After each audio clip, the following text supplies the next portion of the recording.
రాష్ట్రంలో అభివృద్ధిని ప్రతిపక్షాలు అడ్డుకుంటున్నాయని కాకినాడ పార్లమెంట్ సభ్యురాలు వంగ గీత అన్నారు.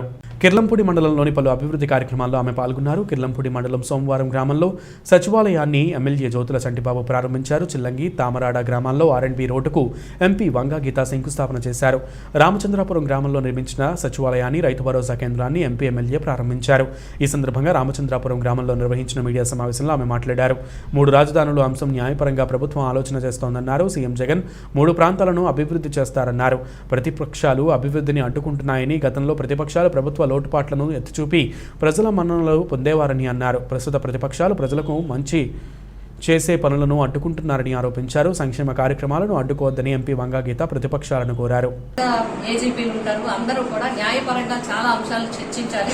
దాన్ని ఏం చేయాలని వాళ్ళు నిర్ణయిస్తారు. కానీ మేమందరం చెప్పేది, ముఖ్యమంత్రి గారు 3 ప్రాంతాల అభివృద్ధికి కట్టుబడి ఉన్నారు. 3 ప్రాంతాలను అభివృద్ధి చేస్తారు. మీరు చట్టపరంగా అడ్డుకున్నా, న్యాయపరంగా ఇంకొక పరంగా అడ్డుకున్నా, ఏ పరంగా అడ్డుకున్నా ముఖ్యమంత్రి గారి ఆశయం మాత్రం 3 ప్రాంతాల అభివృద్ధి. అది ఏ విధంగా చేయాలనేది అది బాగా ఆలోచిస్తారు. ఏదో ఒక దాంతో ఆగిపోయే వ్యక్తి కాదు. ఆయన తత్వం అది కాదు. వ్యక్తిగతంగా ప్రయోజనాలు ఆలోచించే వ్యక్తి కాదు జగన్మోహన్ రెడ్డి గారు. ఎంత ఆపాలని చూసినా ప్రజల సహకారంతో, పాదయాత్రతో వారి మన్ననలు పొంది అధికారంలోకి వచ్చిన ముఖ్యమంత్రి జగన్మోహన్ రెడ్డి గారు. ఆ బలంతోనే, ఆ శక్తితోనే ఎన్ని అవరోధాలు వచ్చినా, ఆటంకాలు వచ్చినా, అడ్డంకులు వచ్చినా కూడా దాటిని ఎదుర్కొని తప్పకుండా 3 ప్రాంతాల అభివృద్ధిని చేసి చూపిస్తారు ఆ ముఖ్యమంత్రి గారు. అన్ని కూడా ఇప్పటికీ కూడా మీరు ఏం చెప్తున్నారండి? ఒక పక్క పథకాలు ఇవ్వద్దని గట్టిగా చెప్పాలండి. పథకాలు అన్ని ఆపే, పథకాలు ఇవ్వాలి. మళ్ళీ అక్కడికి వరల్డ్ బ్యాంక్ లెటర్లు, మేము వెళ్తున్నాం డిపార్ట్మెంట్, ఇరిగేషన్ డిపార్ట్మెంట్కి లెటర్లు, ఎన్ఆర్జీసీ లెటర్లు, ఈ అన్ని డిపార్ట్మెంట్, ఈవెన్ మైనారిటీ డిపార్ట్మెంట్ కూడా లెటర్లు. ఏ శాఖనైనా పరిశీలి చేసి వాళ్ళు ఏదైనా నిధులు మంజూరు చేస్తారంటే లెటర్లు, అడ్డంకు పడిపోయే లెటర్లు, అన్ని లెటర్లే. ఆర్బీఐకి లెటర్, వరల్డ్ బ్యాంక్ లెటర్, నాబార్డుకి లెటర్, మీరు ఈ పథకాలు ఇవ్వకండి, మీరు ఇవి చేయకండి. ఒక లెటర్ వచ్చిన తర్వాత ఇదివరకులా కాదు, ఒకటి ఏదైనా మెయిల్లో పంపిస్తే ఆ మెయిల్ మీద ఏంటనేది కంపల్సరీగా డిస్కస్ చేయాల్సింది, మంచా చెడ్డ తేల్చాల్సిన అవసరం ఉంటుంది. అలా ఉంటుంది కాబట్టి కాలయాపన చేయాలి. అంటే ఇప్పుడు వరకు ఇన్ని ప్రభుత్వాలు మనం చూస్తూ వస్తున్నాం, ఇన్ని ప్రతిపక్షాలు చూస్తూ వస్తున్నాం.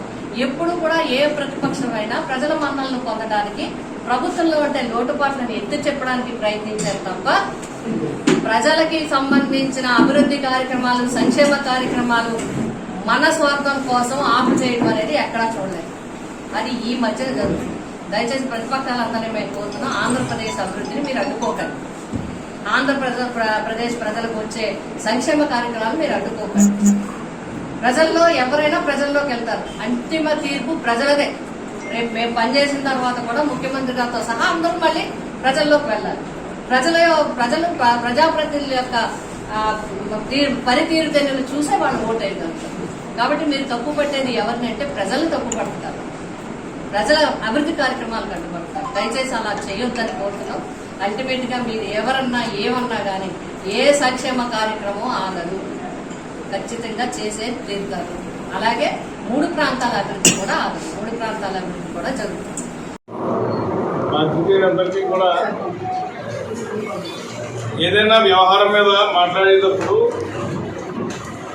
అవగాహనతో ఉన్న మాట్లాడాలి, లేకపోతే తెలిసి తెలియని వ్యవహారంగా చక్కబడి మాట్లాడితే ఇబ్బందులు అవుతాయి. సచివాలయాల మొదటి రాష్ట్ర వ్యాప్తంగా చేస్తున్నారని చెప్పేసి తెలుగుదేశం పార్టీ పిలిపివ్వడం చేస్తూ ఉన్నాం. కారణం చెప్తే పోలవరం సంబంధించినటువంటి నిధులు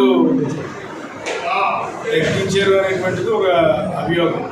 అదేవిధంగా పరిపాలనలో ఏదో ఉన్నదని చెప్పేసి సచివాలయాలను ఏర్పాటు చేసిందే అధికారం అనేటువంటిది చెప్పాం. అధికార వికేంద్రీకరణ అనేటువంటిది జరిగితే ప్రజలకి ఈ యొక్క సర్వీస్ అనేది ఏముంటుందో అందుబాటులో ఉంటుంది. గతంలో చంద్రబాబు నాయుడు గారు కూడా చేశారు 10 రోజుల పరిపాలన అని చెప్పేసి. ఆయన ఏం చేసేవాడు, ఎండిఓని, ఎంపీ, తర్వాత ఎంఆర్ఓని మొత్తం మండలానికి సంబంధించినటువంటి అధికారులందరినీ ఒక సిస్టమేటిక్గా తీసుకెళ్లి ఊర్లో తీసుకెళ్లి టెంట్ వేసి తూతూ మంత్రంగా ఎక్కడేసేవాడు. జగన్మోహన్ రెడ్డి గారు అలా కాదు, ఒక నిర్మాణాత్మకంగా సచివాలయాల్ని, రైతు భరోసా కేంద్రాలని, అదేవిధంగా వెల్నెస్ సెంటర్ని వీటన్నిటిని కూడా తీసుకెళ్ళి అక్కడ కన్స్ట్రక్షన్ చేసి సుమారుగా ₹1 కోటి విలువైనటువంటి బిల్డింగ్ ప్రతి గ్రామ పంచాయతీకి, లేకపోతే ఒక 2,000 మంది జనాభా ఉండేటువంటి ఒక ఏరియాకి సచివాలయం నేను ఏవైతే చెప్పానో ₹1 కోటి బిల్డింగ్లు ఏర్పాటు చేసి అధికారాన్ని సౌలభ్యంగా ఉండేలాగా ఏర్పాటు చేస్తూ ఉన్నారు జగన్మోహన్ రెడ్డి గారు. వీళ్ళు ముట్టడి చేస్తూ ఉన్నారు. అంటే ఏంటి, అక్కడ జరిగేటటువంటి పరిపాలనని స్తంభింపజేద్దాం అనేటువంటి ఉద్దేశమా, లేకపోతే నిన్న గజేంద్ర సింగ్ షెకావత్ గారు అని చెప్పేసి జలశక్తికి సంబంధించినటువంటి సెంట్రల్ మినిస్టర్ గారు వచ్చి, యాక్చువల్గా ఏ సెంట్రల్ మినిస్టర్నో లేకపోతే కేంద్ర ప్రభుత్వానికి సంబంధించిన ఏ ప్రతిదైనా ఒక రాష్ట్ర ప్రభుత్వం అంటే వాళ్ళ పార్టీకి సంబంధం లేనటువంటి ఒక రాష్ట్ర లోకల్గా ఉన్నటువంటి ప్రభుత్వానికి అభినందన తెలియజేయడం అనేటువంటిది చాలా అద్భుతంగా జరుగుతుంది. అటువంటిది ఇక్కడ జరిగినటువంటిది నేను వెళ్ళాం. అక్కడ